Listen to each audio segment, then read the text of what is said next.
Work and energy.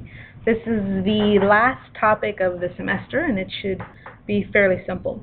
So let me go ahead and define the first thing for you, which is work. Work is simple.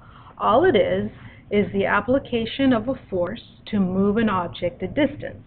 Now you have to be careful. It sounds kind of basic, but there are some details in work that you need to keep in mind.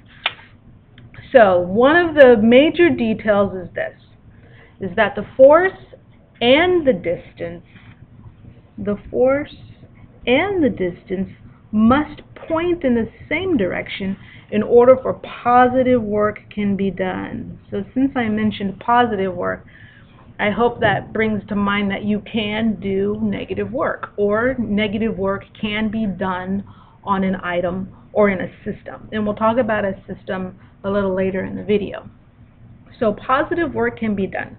I'll give you some examples just as soon as I go ahead and define when negative work can be done.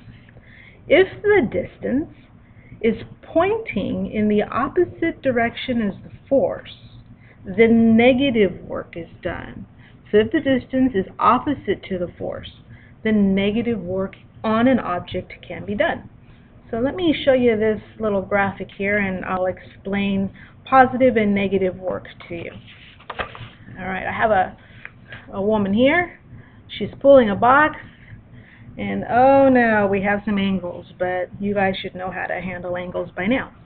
So here she is, she's pulling a box with force F at some angle which we call theta. The box moves in a horizontal direction. So the only part of her force that is used to do work on the box is the x component of her pull, which brings us to the detailed equation for work. So the detailed equation for work is equal to force times the distance times cosine of the angle. If there is no angle, then this portion of the equation doesn't exist. It's just force times the distance.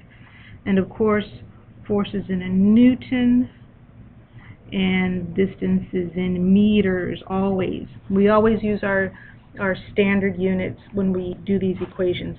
And the unit for work, the unit, U-N-I-T, is a joule, in honor of James Joule, J-O-U-L-E. So this force here does positive work on the box. Can negative work be done on the box? Sure. Let's talk about friction.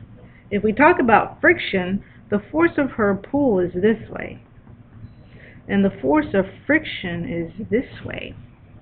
Since the force of friction points to the left, but the box is moving to the right, that is an instance of negative work being done on the box. It's negative work being done on the box. It's not negative work being done by the girl. Now you have to be specific. You know, the language can be quite confusing.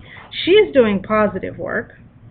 There's negative work being done, but if I were to take the positive work that she has done and subtract out the negative work done by friction, you get the net work done on the box. So work net is the force of her pull minus the force of friction. And hopefully it's positive because the box is moving in a positive direction. Now there's several ways you can do this. You can do the force of the pull minus force of the friction, multiply that by the distance, and you get the work. Or you can do it two ways. You can find the work done by her pull by using this equation. You can find the work done by friction, which is the force of friction, times the distance. Subtract the two and you'll also get the net work. However you choose to solve the problem, either way, I'm sure you'll get the same answer. So this is moving horizontally. Can you do work up and down? Sure. It's the same thing. It's force applied to move an object a distance, except now we're moving an object up. So the force being applied is done by the hand, and the distance it's being moved from position 1, which is way down here, to position 2, which is way up here.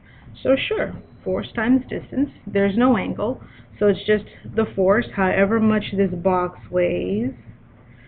If the box weighs 10 newtons, then it's the 10 Newton weight of the box multiplied by the distance you move it to the top. Very simple. So positive work is being done by the hand. Now if we talk about a system, there is a system here, because there's the hand in the book, and then the earth is also involved because you're raising the box against gravity. Well, since gravity points down, but the box is moving up, then that is negative work being done by earth. Positive work being done by you, negative work being done by the earth. So you have to be careful. Pay attention to the details and make sure you are understanding the wording when you're tackling a question like this. So that is work. Very, very simple. I have some time, so let me sneak in 2 more things for you here.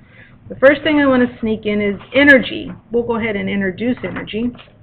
Energy is also very simple. It is the ability to do work. That is energy, the ability to do work. I like to call it the currency for work. It is what you have to pay to get work done. The unit for energy is a joule.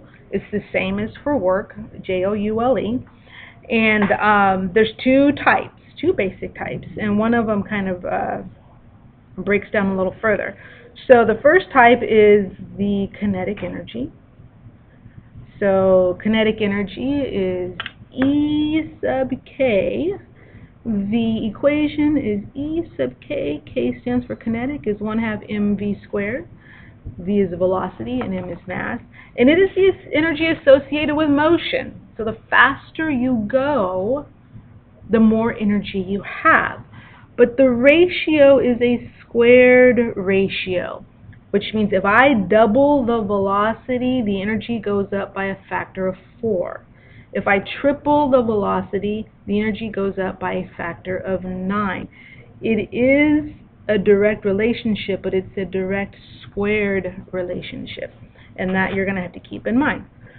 The second type of energy is the potential energy, and I call that E sub p, and that is the mass times gravity times the height that you raise it, and it is the energy associated with position, how high it is, and it's relative to the earth. You have to be careful, because if I change the bottom point, then the potential energy changes. So let me go ahead and take a look here. I got one more image. There's potential energy. Here's a dude on a stool. He has a rock. He raises the rock from Y2 to Y1. So what he is going to do is he is actually going to put some work into raising the rock. When he does, then the rock contains potential energy. It's energy relative to the height. The higher the rock is, the more energy it has. Then once he lets the rock go and it begins to fall, it begins to gain motion. Then that potential energy converts into kinetic energy. So as the rock falls, that potential energy decreases and the kinetic energy increases. Halfway down, interesting thing, half of the potential energy is gone and it is turned into kinetic energy. Then right before the rock hits the ground, right before he smack, all of the potential energy is gone and it has been converted into kinetic energy. So there is a conversion of potential and kinetic. It goes back and forth. Well, that's just an introduction. I've managed to keep it under 10 minutes. Go ahead and watch this video. I'll open up tomorrow's class with questions, and then tomorrow's video is going to talk about conservation of energy.